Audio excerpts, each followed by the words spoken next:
Okay, in today's lesson of Tanya, we are going to explain how one can overcome deviant behavior when seen as an opposition to one's divine connection.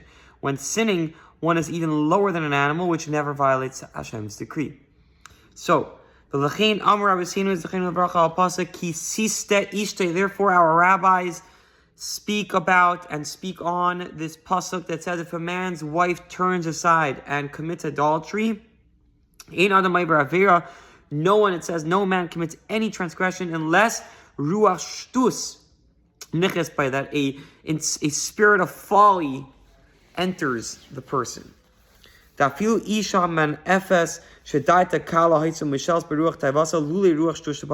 an adulterous woman with her frivolous nature could have controlled her passionate drive were it not for the spirit of folly within her,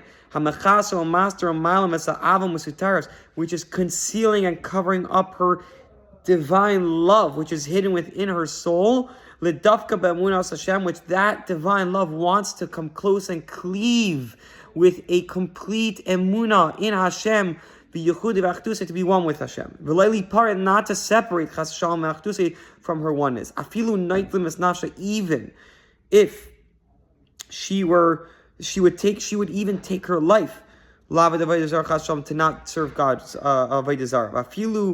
If to not serve avodah zarah, to not serve idol worship.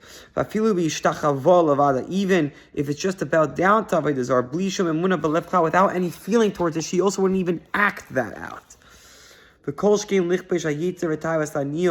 And even more so to conquer her inclination and her desire of lust, which is lighter suffering than death. Hashem Yishmenu, Hashem should protect us. Okay, so now he says, Vahefresh, the distinction, She'etzlam Beina Isser, which is between the Isser Niyuf, Isser Hashtach V'Elav Avodah, which is between the prohibition against idolatry and the against adultery, is also but a spirit of folly stemming from the Klipa. The difference is only in the Ruach Shtus that entered her, how far is having her deviate from the path.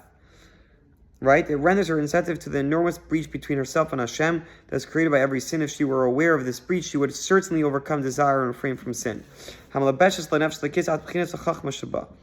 the spirit of folly envelops the divine soul only up to, but not including, its faculty of chachma. Right? Because of the divine light that is clothed in the faculty of chachma, as explained above, this level of faith is unaffected by the spirit of folly. Wow.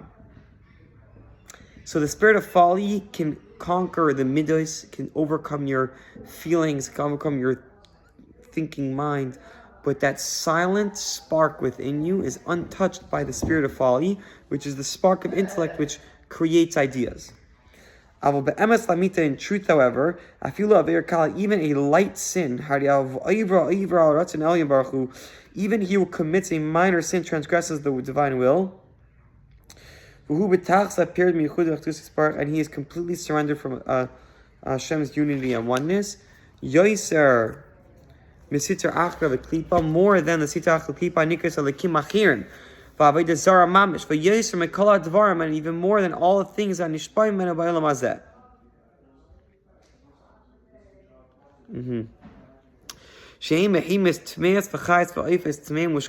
Namely the unclean cattle, beasts, and birds, and the vermin and reptiles, which all receive their life force from the three complete unclean klipas. So remember, yatish kadamach, the gnat preceding you, perish.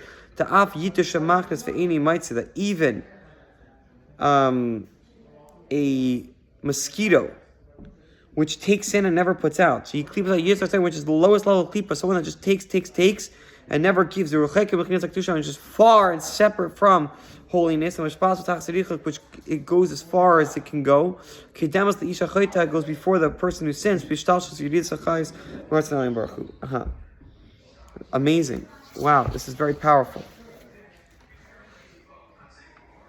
The kolshkim sha'ar bali chayim atmeim afilu chayis roy shekulam einam lashanim tefkidam ufkudasi yisparch shmar rucha ba'afal gav te iu loy chazi.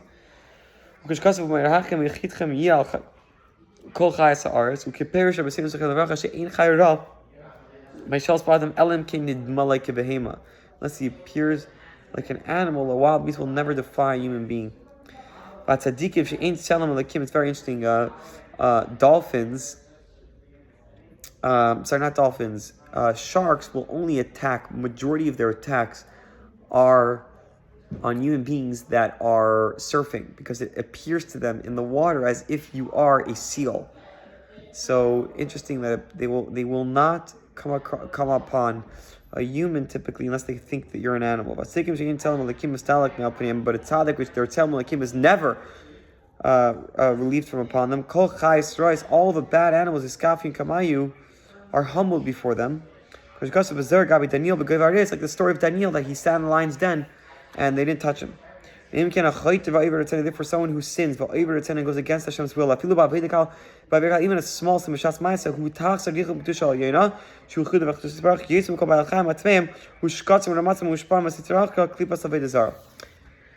so you have animals which derive from klipa. But even yet still, the animals that derive from klipa never go against Hashem's will. They simply derive their life force from the back of the divine will. They're not actually they're not able to experience the inner will, which is to keep the Torah mitzvahs. That's a yid. However, a yid, when he doesn't do what he's supposed to do,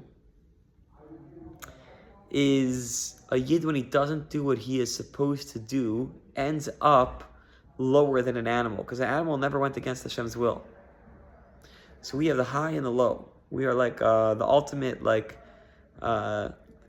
bipolar species. We have the neshama and the guf going against each other, and that's really, it's what it is. Today is the birthday of the trees, and therefore it's interesting that today's Tanya is discussing the difference between the Jew and other species, the human capacity and the species. Anyways, okay, thank you very much. Amazing, Tanya.